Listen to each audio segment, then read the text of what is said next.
Welcome back to the channel. So ChatGPT 5.6 Sol Claude beta. Let's have a look.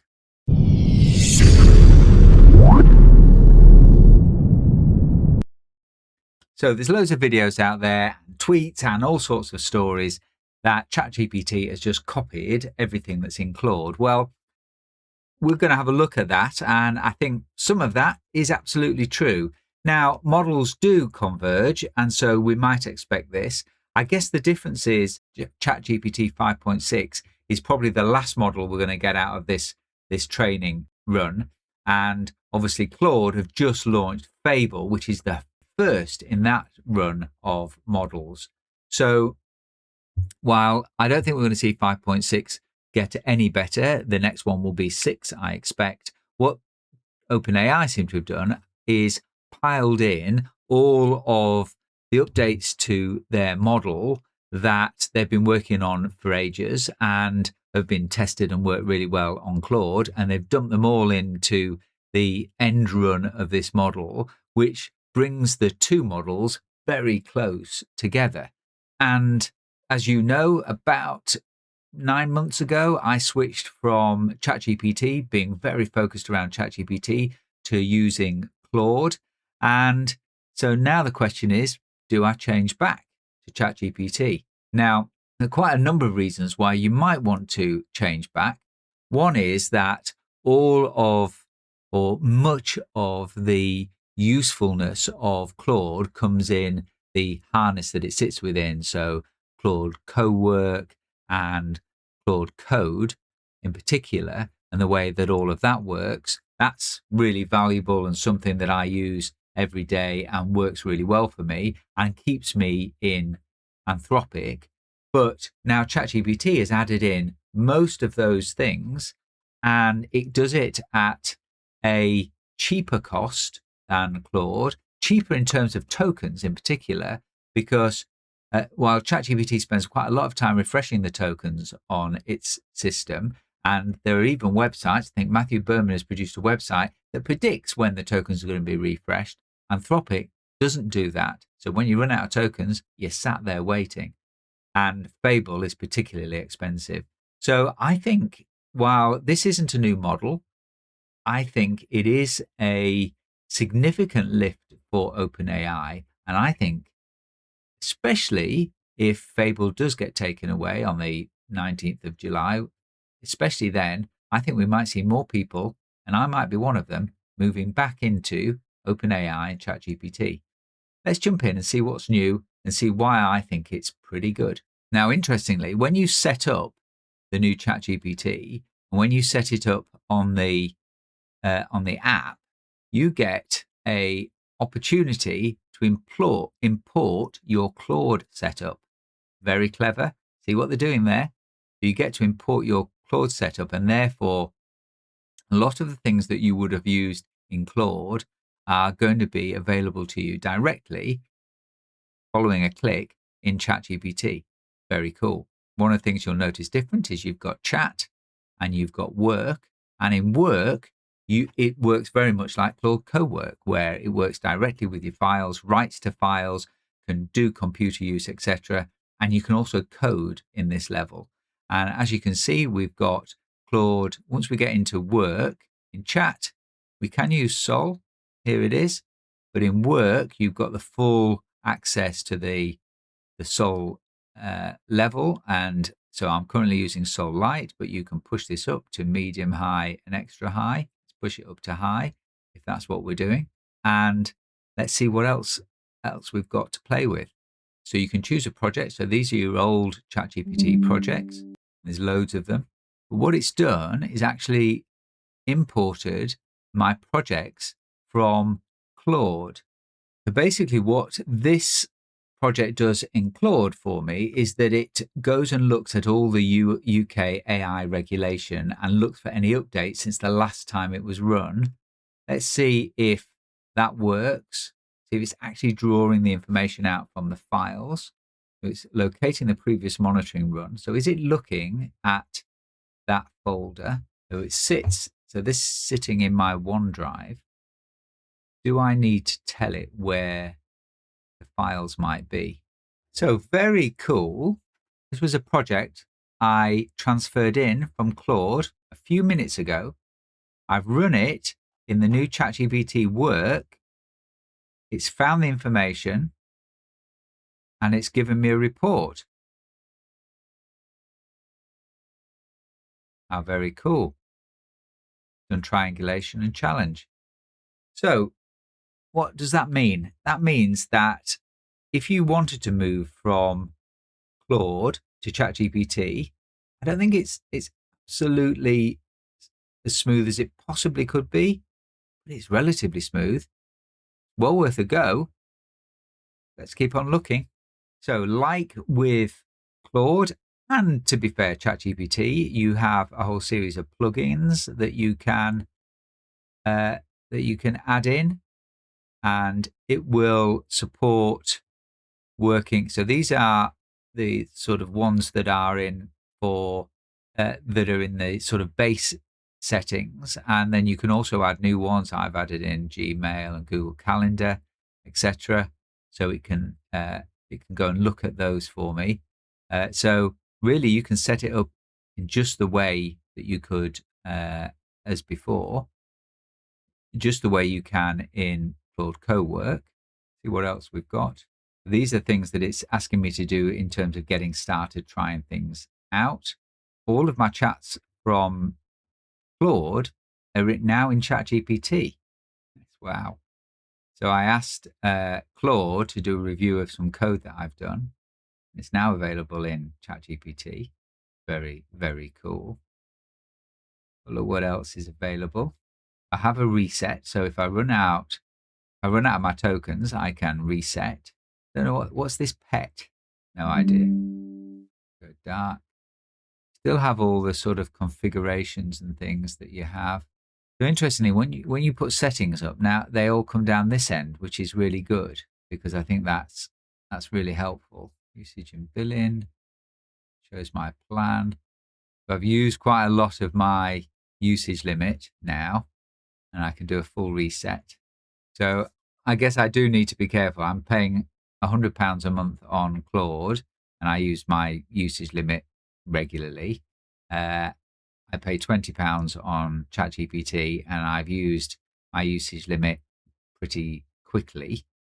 So, but it's costing me a lot less right now. ChatGPT can access my camera, and of course, the other thing to remember is ChatGPT does have really good image generation, which Claude has none of. Configure, personalize. I don't know what pets are. So you can pick a pet. Pets manage threads and surface what needs attention. You can have Codex, Dewey, Fireball, Hoots, Rocky, Seedy. I've got a feeling that people are going to be creating their own pets. I'll use Codex. That's fine. Whole load of keyboards and shortcuts. Usage and billing. We looked at that. My account, that opens on another screen, which is lovely. Then you've got the integration, so you can got browser plugins, computer use, so you can get it to sort out your computer, which is a great thing. I don't pretend to be an expert on keeping a PC running, but Claude, and in this case, ChatGPT, they are, and it's really helpful. And then on the coding side, you've got connections, devices that can control this PC. So you can do remote control like you can on Claude. You can do remote control on ChatGPT. So if you're working on something, I did this the other night when the football was on. I wanted to make sure I used all my tokens up. So I was sat there with remote control on Claude on my computer, building out an app and me interacting with it through remote control. So it's very, very cool. And of course, we saw this first with OpenClaw, but now most of the models are doing it. Got our work with Git, which is nice. You can put instructions in. So the various environments that I work on, Claude Code. So all the Claude environments are there. Very cool. And then work trees. Quite sure what this is. I'm sure I'll work it out. When I do, I'll let you know.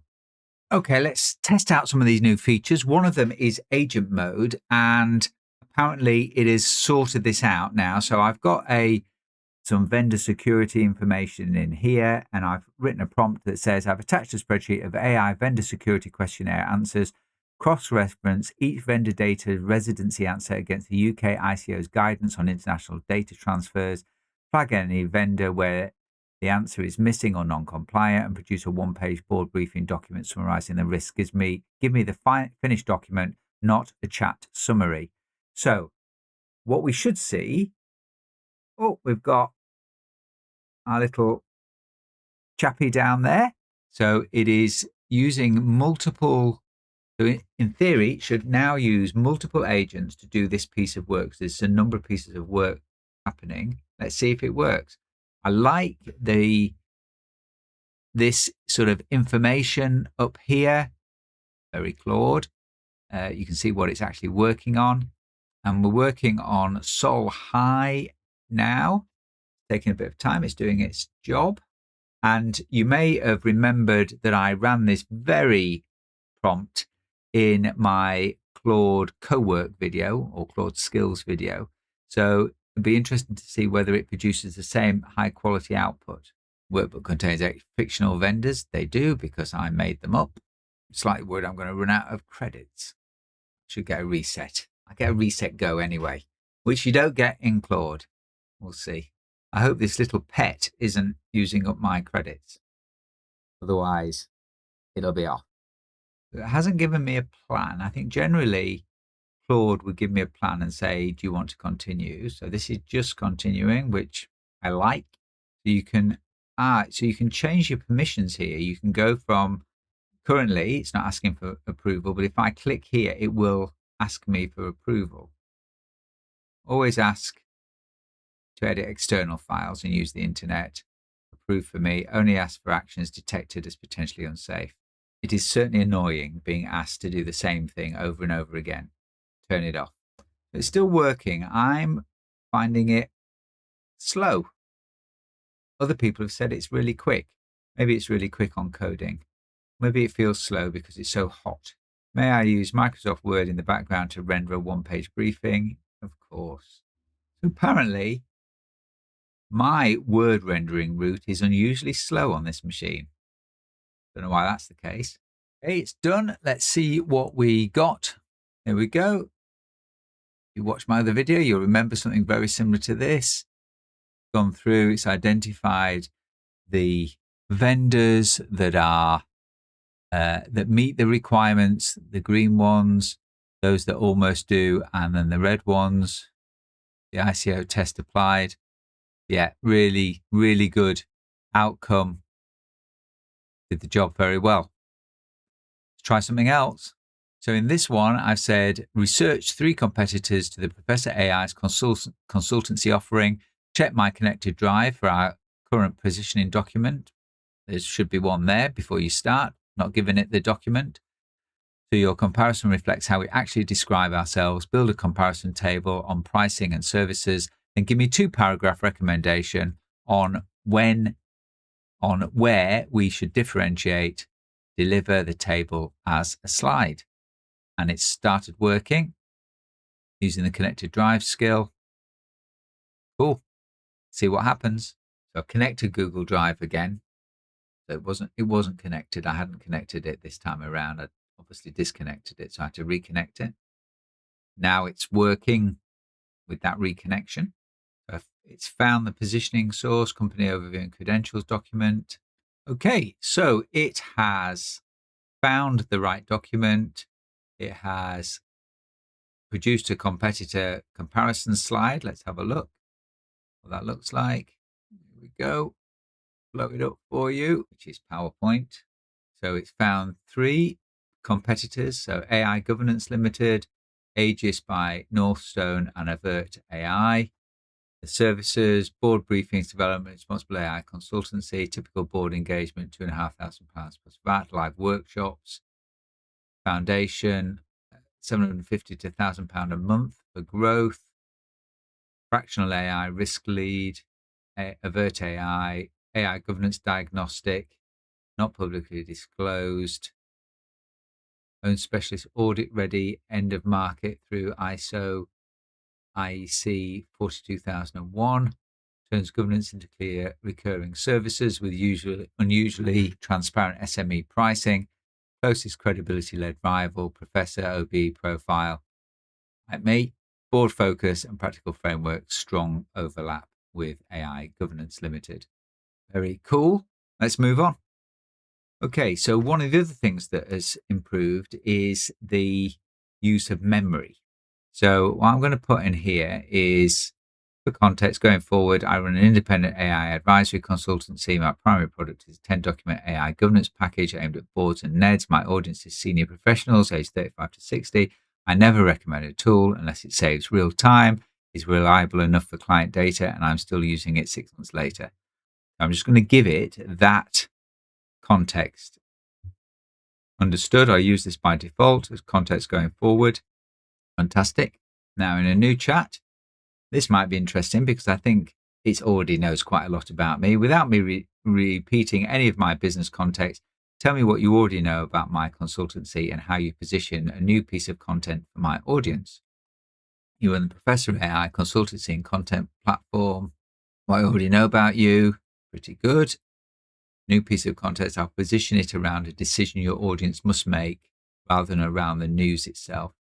Latest changes in UK AI legislation, etc. Piece should then be explaining what has changed. Very cool. So I don't know whether that's a good test or not, but I gave it some information. It was able to pull it back very quickly. It's added it to its context. Building up a rich context window is, I think, one of the most important things you can do when using this technology, because it means that every time you ask it a question, you're getting something that is relevant to your context. It's really, really important. As we saw, when memory became a thing, it added an enormous amount to the use of this technology. Okay, so ChatGPT 5.6 Sol, really good, and really impressed by all the stuff they've added in. They've sort of thrown everything at it. The co-work equivalent, coding in the same thing. I'll test that out over the next few weeks. And remember, they're delivering all of this in a much more token loose environment. Whereas in Claude, you are constantly looking at your usage. ChatGPT, not so much. It's a bit more efficient and they're a bit more generous because they've got more compute available to them. So am I going to change? Am I going to switch off Claude and move my £100 a month contract into ChatGPT like I did 6 months ago? Not quite yet, but I can tell you, if Anthropic continue with the stop-start with Fable, if they continue to make it unrealistic for people to use their best tools, then I will look elsewhere. And right now, OpenAI is looking pretty good. Hope you've enjoyed the video. If you have, please give me a like. It really helps to get the videos out. And if you're not already, then please subscribe. That's helpful too. I've been the Professor. I'll see you next time. Bye-bye for now.